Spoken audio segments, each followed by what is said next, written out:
Good morning प्रीत जी। Good morning जी। Sir, जैसे कि आपका ट्रीटमेंट चल रहा था डॉक्टर विक्रम चौहान जी से अल्सरेटिव कोलाइटिस के लिए। सो मैं आपसे पूछना चाहता हूँ कि ये प्रॉब्लम आपको कब से थी? देखिए 2004 में जब मैं होशियारपुर में था जी। तो मुझे फ्रीक्वेंट जो मोशंस थे उनकी फ्रीक्वेंसी बहुत ज़्यादा बढ़ गई थी। ओके। वो दिन में 5 6 7 8 बार होने लग गई और उसके बाद उसमें बीच में ब्लड भी आना शुरू हो गया। तो ओके। वहाँ पे एलोपैथिक का एक हॉस्पिटल था, तो वहाँ मैंने चेक कराया तो उन्होंने मुझे डायग्नोज किया कि एक कोलाइटिस है। ओके। तो कोलाइटिस डायग्नोज करने के बाद उन्होंने मुझे कुछ मेडिसिन दी एलोपैथिक की। तो उसके बाद आई वेंट टू जलंधर जहाँ पे कुछ एडवांस टेस्ट की उन्होंने, और उन्होंने भी डायग्नोज किया कि ये कोलाइटिस ही है। ओके। और वहाँ से उन्होंने मेडिसिन चेंज कर दी और कुछ और मेडिसिन दी जो कि क्वांटिटी बहुत थी मेडिसिन की। ओके। और मैं ये मेडिसिन उनका जो ट्रीटमेंट था अप्रोक्सीमेटली मैंने 2 साल लिया लेकिन कोई फ़र्क नहीं पड़ा। ओके। उसके बाद मेरी ट्रांसफ़र अमृतसर हो गई। अमृतसर में भी मैंने एलोपैथिक का ट्रीटमेंट कराया और मेडिसिन ऑलमोस्ट वो सेम ही थी लेकिन कोई फ़र्क नहीं पड़ा। ओके। इन 2006-7 मैं चंडीगढ़ में शिफ्ट हो गया। चंडीगढ़ में शिफ्ट होने के बाद एक दिन ड्यूरिंग द डे मुझे इसका कोलाइटिस का बहुत ज़बरदस्त अटैक हुआ। ओके। और उसी दिन इन द सेम डे जो मोशन थे उसकी frequency goes up to around 30 times with the huge blood, जिसमें कि बहुत ओके। ज़्यादा खून आना शुरू हो गया था। ओके। और मुझे इमीडिएटली मेरे जो कुलीग थे वो आईवी हॉस्पिटल ले गए।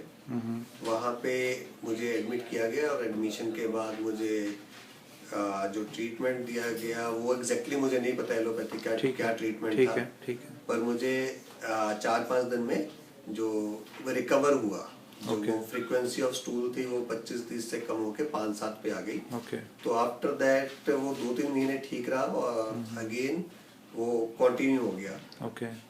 जो फ्रिक्वेंसी ऑफ स्टूल थी विद ब्लड वो इंक्रीज होते होते फिर वो 10 15 पे चले गई। लेकिन जो मेरा ट्रीटमेंट जहाँ से चल रहा था हॉस्पिटल से, उन्होंने मुझे मीज़ाकोल एक टेबलेट दी थी। ओके। मीज़ाकोल मैं उस टाइम 800 mg ले रहा था। जी। लेकिन उससे भी कोई फ़र्क नहीं पड़ा और ये रेगुलर चलता रहा प्रोग्राम। जो प्रॉब्लम थी कोलाइटिस एज की, इट इज कॉन्टिन्यूसली। ये कॉन्टिन्यूसली चलती रही। इसके बाद मैंने बहुत सारे डॉक्टर ट्राई किए चंडीगढ़ मोहाली में एलोपैथिक के, तो कोई भी ऐसा मुझे परमानेंट सोल्यूशन नहीं मिला। ओके। In okay. 2012 के बाद जो थी ये जो कोलाइटिस या जो डिजीज थी इसने मुझे लगता है कि बहुत ही भयानक रूप ले लिया था मेरी बॉडी में। ओके। और मेरे जॉइंट्स में बहुत ज़्यादा पेन स्टार्ट हो गई।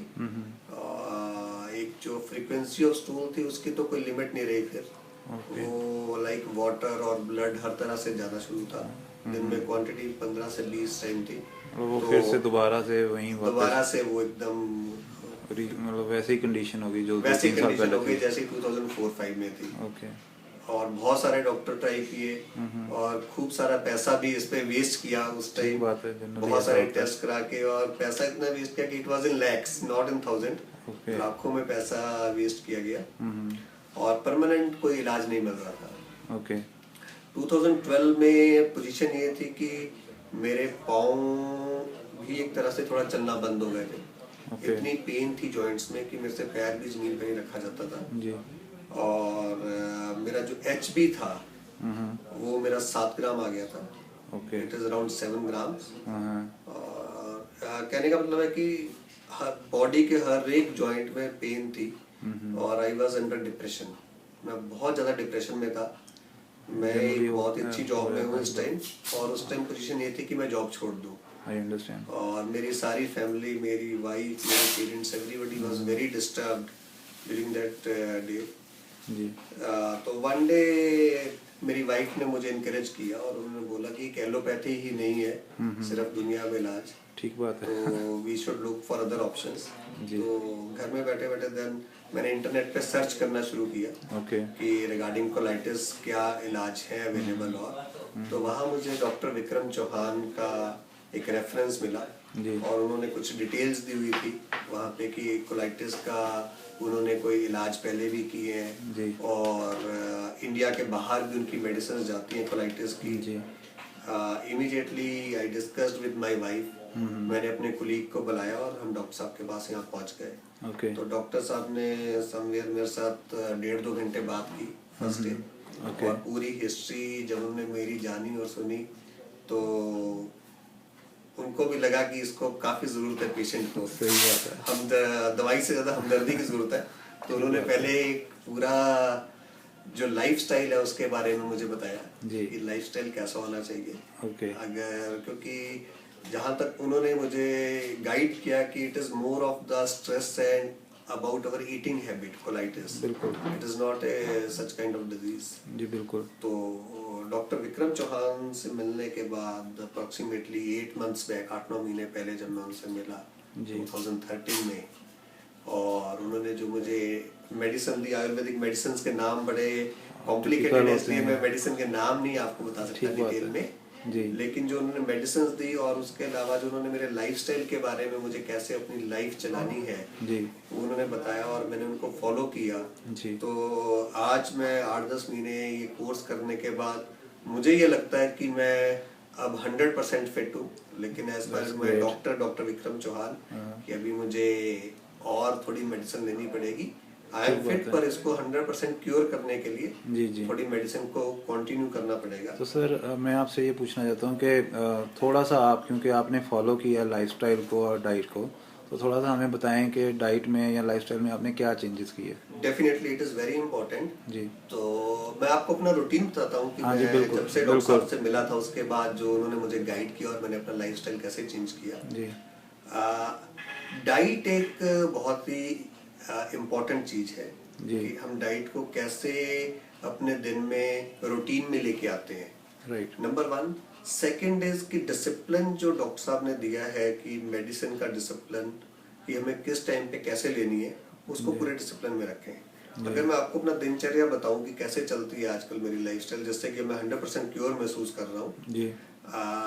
सुबह उठ के मैं जो बेड टी लेता हूँ आफ्टर, डॉक्टर साहब ने मुझे बोला था कि सुबह सुबह जो मैं एलोपैथिक लेता था एक penta star tablet kind of thing कि गैस्ट्रिक के लिए, उसको हींग में कन्वर्ट कर दिया। ओके। तो मैं वो हींग खाता हूँ थोड़ी सी सुबह उठते सारी, जैसे मैं सुबह सो के उठता हूँ। That's great. और 2 गिलास ठंडे पानी पीता हूँ। जी। उसके बाद जब मैं अपनी बेड टी लेता हूँ, बेड टी विदाउट मिल्क लेता हूँ। ओके। ब्रेकफास्ट में मैं सिंपल एक चपाती और सब्जी, फ्रेश सब्जी जो बनाते हैं वो खाता हूँ और एक एग खाता हूँ। Okay. Nothing more than that, कुछ भी नहीं इसके अलावा। ठीक है। 11-12 बजे के आसपास दिन में मैं एक याकुल्ट लेता हूँ। जी जी। Yakult probiotic milk. हाँ, वो 11-12 बजे के आसपास लेता हूँ। जी। लंच जो है मैं अपना घर से ही लेके जाता हूँ और वो भी सब्जी का ही होता है और उसमें 2 चपाती होती है साथ में। ओके। 2 या 3 समटाइम। जी। और ड्यूरिंग द डे मैं कुछ नहीं लेता। ओके। दिन में 3 या 4 बजे मैं एक चाय का कप लेता हूँ, वो भी विदाउट मिल्क लेता हूँ। ओके। अनार का जूस डेली एक रूटीन बना है जो डॉक्टर साहब ने प्रिस्क्राइब किया था जी जी। कि इसको डेली पीना है। वो इधर अगर तो छुट्टी है तो मॉर्निंग में पी लेते हैं, अगर ऑफिस जा रहे हैं तो शाम को आके 7-8 बजे अनार का जूस जरूर पीता हूँ मैं डेली। रात को मैं 2 चपाती खाता हूँ और फ्रेश सब्जी खाता हूँ। दालें जो है इसमें डॉक्टर साहब ने बोला था कि फुली अवॉइड करनी है और मैंने उसको फॉलो करते हुए दाल्स को फुली अवॉइड किया हुआ है। राइस वगैरह? राइस मैं not regularly but once in a week ले लेता हूँ। वो भी मैंने डॉक्टर साहब से बात की थी तो ही टोल्ड मी कि राइस को अवॉइड कर सकते हैं, लेकिन अगर आपका दिल करे तो आप खा सकते हैं। तो रात को कोई मिल्क भी नहीं लेते आप? मिल्क कभी भी नहीं जी, मिल्क तो 100% अवॉइड करता हूँ। दही मैं कभी कभी खाता हूँ, 2 दिन में एक बार दही खा लेता हूँ। और as per doctor Vikram Chauhan की अगर आप दही खा भी लें तो उससे कोई दिक्कत नहीं है। तो मैं 2 दिन में एक बार खा लेता हूँ दही वगैरह।